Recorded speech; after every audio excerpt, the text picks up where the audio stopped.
আসসালামু আলাইকুম, কেমন আছেন সবাই? আশা করি আপনারা সবাই ভালো আছেন। আমরাও ভালো আছি আলহামদুলিল্লাহ। আজকে আমার লাইফের ফার্স্ট টাইম যে আমি বাদামের শরবত বানাবো। প্রথমে আমি দুধ ভালো করে জাল করে নিয়েছি, এর মধ্যে 2টা এলাচ আর স্যাফরন দিয়ে ভালো করে ফুটিয়ে নিয়েছিলাম যেন দুধটা একটু ঘন ঘন হয়। ভালো করে জাল হয়ে গেলে আমি এখান থেকে 4 ভাগের 3 ভাগ দুধ উঠিয়ে রাখবো ঠান্ডা করার জন্য, আর 1 ভাগ দুধের মধ্যে আমি বেশি করে কাজু বাদাম আর কাঠবাদাম দিয়ে ভালো করে ফুটিয়ে নেব। বলতে গেলে বাদামগুলোকে ভালো করে সিদ্ধ করে নেব, কারণ বাদামের শরবত অনেকভাবেই বানানো যায়।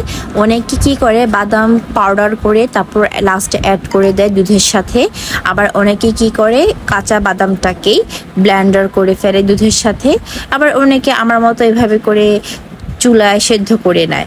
তো আমার অলমোস্ট বাদাম সেদ্ধ করা হয়ে গিয়েছে, দেখতে পাচ্ছেন যে বাদামগুলোর কালারগুলো চেঞ্জ হয়ে আসছে। এখন আমি কি করব, এটাকে পুরোপুরি ঠান্ডা করব। এই তো আমার ঠান্ডা হয়ে গিয়েছে দুধ আর বাদামটা। এখন আমি একটা ব্লেন্ডারে বাদাম আর দুধটা ঢেলে দিব, যেটা আমি সিদ্ধ করেছিলাম। ঠান্ডা হওয়ার পর এখন ব্লেন্ড করে নিচ্ছি। দেখেন পুরা বাদামটা মিক্সড হয়ে গিয়েছে, বাদামে কিন্তু এক কোনাও দেখা যাচ্ছে না। এখন আমি দুধটা যে ঠান্ডা করতে দিয়েছিলাম 4 ভাগের 3 ভাগ, সেখানে আমি বাদাম পেস্টটা ঢেলে দিব। এখন আমি একটা হ্যান্ড বিটারের মাধ্যমে ভালো করে মিক্সড করে নিব। এখন আর ব্লেন্ডারের প্রয়োজন নেই, কারণ বাদামটাতে আমি ভালো করে ব্লেন্ড করেই দুধের সাথে অ্যাড করেছি। এর মধ্যে আমি পরিমাণ মতো সুগার অ্যাড করেছিলাম, তারপর আবার ব্লেন্ডার করে নিচ্ছি ভালো করে। তারপর আমি এর মধ্যে রোজ ওয়াটার দিয়ে দিয়েছিলাম 1 চামচের মতো, তারপর আবার ভালো করে ব্লেন্ডার করে নিব।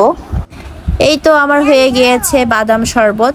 আপনারা কিভাবে করে বাদাম শরবত বানান অবশ্যই আমার সাথে শেয়ার করবেন। তারপর আমি ঠান্ডা হওয়ার জন্য ফ্রিজে রেখে দিব।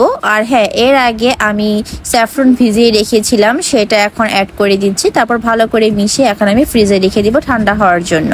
দেন আপনারা আপনাদের মন মতো সার্ভ করতে পারেন। যদি আমার এই ধরনের ভিডিওগুলো আপনাদের কাছে ভালো লেগে থাকে, লাইক কমেন্ট শেয়ার করতে ভুলবেন না।